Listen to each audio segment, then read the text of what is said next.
Greetings and salutations, Earthlings. Zube here, and I'm going to be doing a collective reading. This reading is general. Take what resonates and leave what does not. And if you're not feeling it, that's a-okay. If you are interested in a personal reading, astrology, or tarot, my information is down below. It is teresazube.com is my website. And let's get started. This reading is timeless whenever you stumble upon it. If it feels like it's for you, cool. If it doesn't, all of my other readings are timeless as well.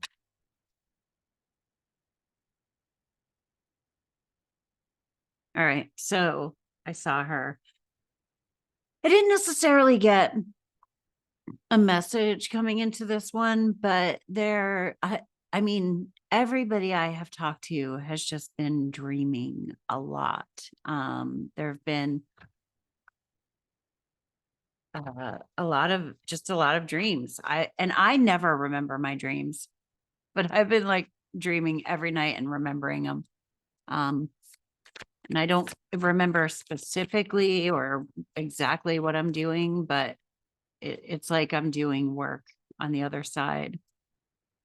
And I get kind of the general census from other people that they are as well. And when I saw the high priestess, I wasn't even going to say anything about it, but I decided to because I saw her.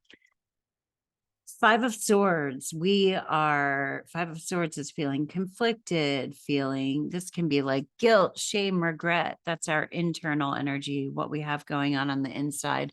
Maybe looking back at our past, wondering if I did the right thing. Fives are always conflict. The swords are air. That's our mind, the mental realm. Are we overthinking things? Are we second guessing ourselves? Are we fretting over the future or the past instead of living in the present? Are we avoiding the present of the presence? The present, the gift that the present is. So, what is in front of us? What's going on around us?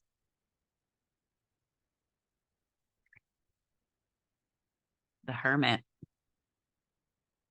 You know, for lots of people in the US, at least, I think we're hermiting a lot due to the weather that has been going around. But the Hermit card on the external, like we could just be spending time in solitude. The Hermit card is a card ultimately of enlightenment or finding the light within us, spending time in solitude and prayer and contemplation, shutting out the noise. And we can even hermit with like God and everybody around, but just it's like this being in our own inner world. It's not a super excitable card, but it's finding like a purpose and a meaning or a reason for being within. So we've got this card here. Maybe we're just reflecting on the past. It doesn't have to be that we're overthinking it. I want that to focus, but it's like I pull a card and what's on the external. Well, the external is solitude. So we might really not be paying much attention to everybody else. This could be a really internal process that we're going through. Let's see what we have in the higher perspective or God's view of the situation.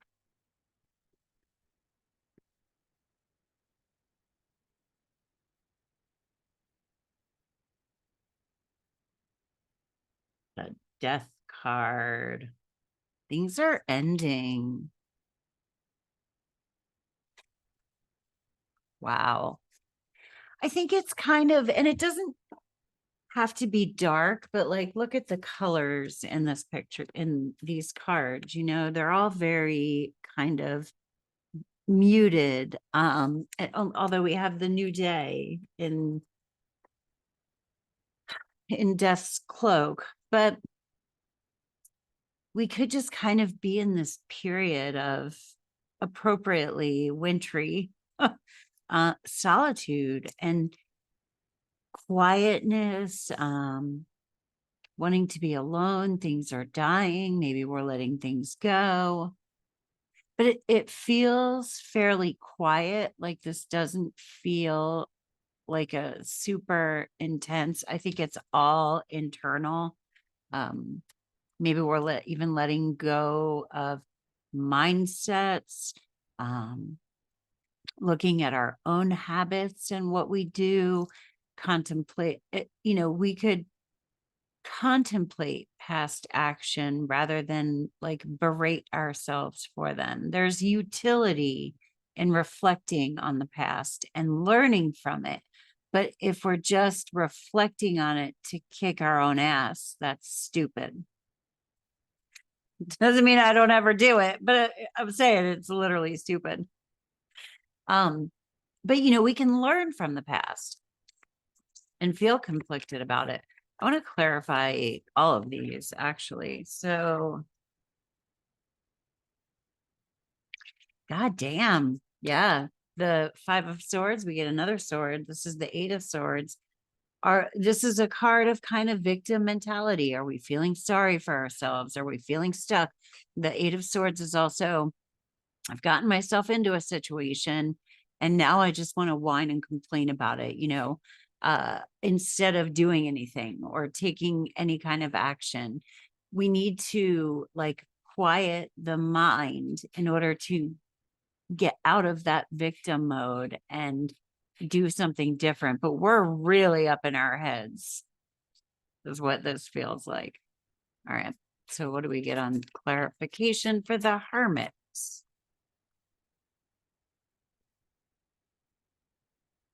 Another 5. Look at all of this like blue. This is like throat chakra.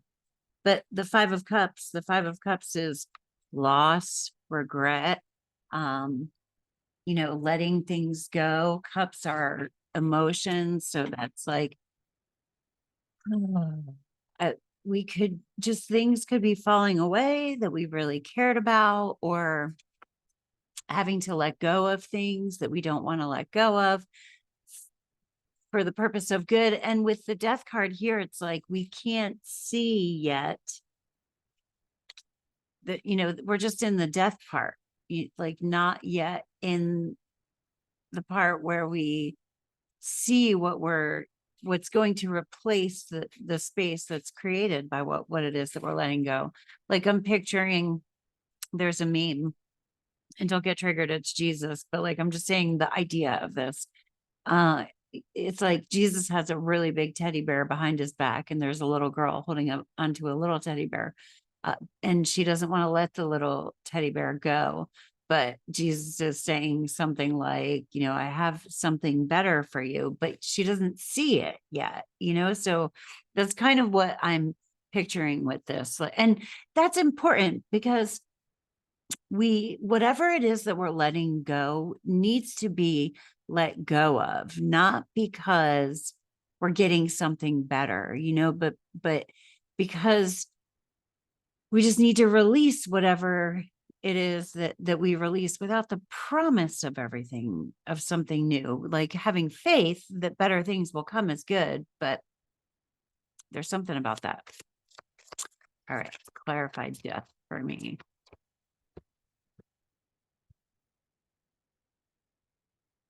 Ten of Swords, another sword. This is a lot of mentality. And the 10 of Swords is endings and letting things go. Look, the 10s are completion, you go through the ace through the 10. The journey of the swords is the most difficult journey because, just ask Buddha, our mind is the most difficult terrain to be having life experiences. It's where we cause ourselves the most trauma. And, they used to say in rehab, like, don't hang hang out in your head alone. It's a dangerous place up there, which I don't believe as much anymore. But when I was in rehab, that was pretty true.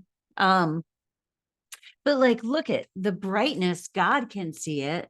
Like the light colors and like the light's beginning to crack through. God can see it, but look how dark all of these cards are. It's like crazy. And it's like, so where we're at is significant. We just need to fucking be here. That's where we're at. I'm gonna pull a witch card. Kind of see what's in the shadows. Like, maybe there's some shadow stuff that we're working on.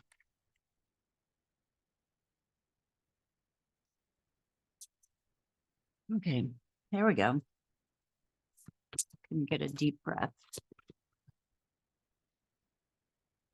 Don't try to avoid the feelings that are coming up right now. Reflection. Okay. Yeah. We're looking at ourselves. What is our part? What part did we play to be where we are right now? There's like radical responsibility going on here. I've been exploring that a lot myself on my individual journey. And sometimes, you guys, it gets fucking weird and radical with the responsibility that I take for things in my life that have happened, and some people like it's extreme. I go to extreme because there's a part of me that believes I chose the challenges that I get, do I really want to go here? I have even explored an unpleasant experience I had in college that had to do with essay. I know YouTube does weird stuff, I think, when you talk about stuff like this, but I even explored how did I get myself into that situation. And it's been a long time, almost 30 years. And so I've really done a lot of healing in that area, but I even took responsibility. Okay, so if I came here to earth to have that experience, what did I learn from it? And that's what I mean about radical self-responsibility.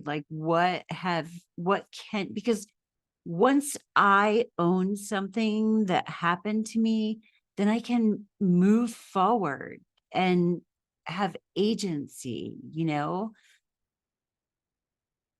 Let's see. But yeah, the reflection card. Let me read this little blurb on here. It says, be wary of things you believe to see with eyes wide shut, for they are mirrors of the mad and truths only spoken with a bleeding tongue. This is like the truth hurts, the truth hurts.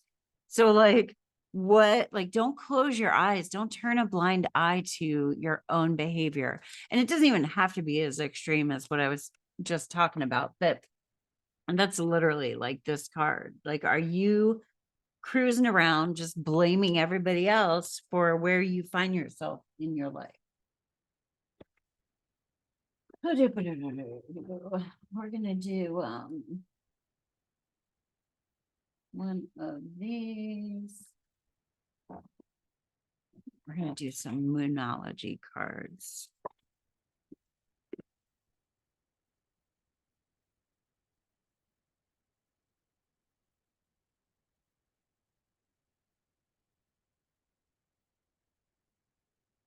Take time to breathe out and look at the bigger picture. So zoom out your lens. Right now it might feel really dark. Remember, this is only a phase in a much longer cycle. Not everything lasts forever. But I do have to say that this really feels more of a quiet reflection than it's anything like, yeah.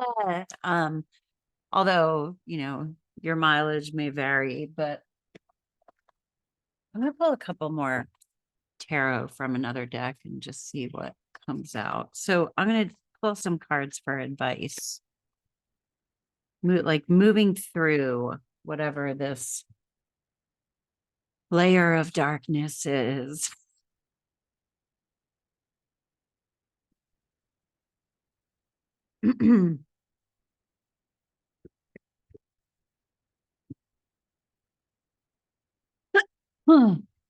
Power card. Just let it go, things with a faulty foundation are crumbling. Just let them go. And I'm going to point out something about the Tower card that I always notice. The King of Pentacles, know your worth. This isn't chasing things. Like we don't want to, we attract. We don't chase, we attract. With the Tower card, I always look at, towers are experienced differently depending on how attached we are to things and how conscious we are on our spiritual journey. But anything can crumble at any time if the foundation is faulty. So this guy, though, is looking at the ground and he's like, okay, this is falling apart. How can I roll? Let me look at the ground and foresee like how I'm going to land and go with this to absorb the like as little damage as possible to myself and my being. And this character is just like, oh, it was completely caught off guard by whatever it is that's falling apart, so we can be prepared. And the biggest part of that preparation is just not being attached to things that are external to us. Like things can fall away at any point in time. And the King, know your worth, don't chase. The Two of Swords, just a lot of swords here. And the Two of Swords, I always call this, you choose your mindset. So there's water back here, and the water represents our emotions, and it looks rather peaceful. I can almost hear it, like you can maybe hear the waves, but the moon represents intuition. She is crossing her heart space. Is she protecting it, or is she closing it off? So you have to kind of look at, do you need to be more open-hearted, or do you need to be less open-hearted? And she is blindfolded. She can't see the future. There's no telling what the future holds. And as a matter of fact, in the tarot, there are two cards that are blindfolded, and it's the Eight of Swords and the Two of Swords. So there's this, like, something is unknown to us, and that's just what it is. It's fucking unknown.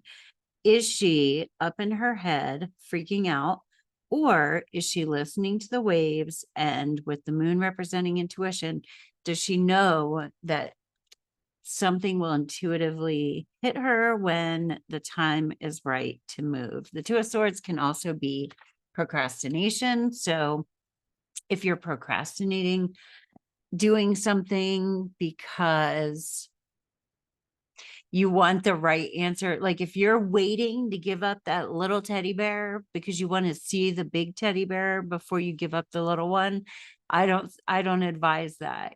Just move, just like give back the little teddy bear, because something better is coming along. But anyway, thank you for stopping by. I really appreciate it, and I hope you have a great day on Earth. Peace. Namaste.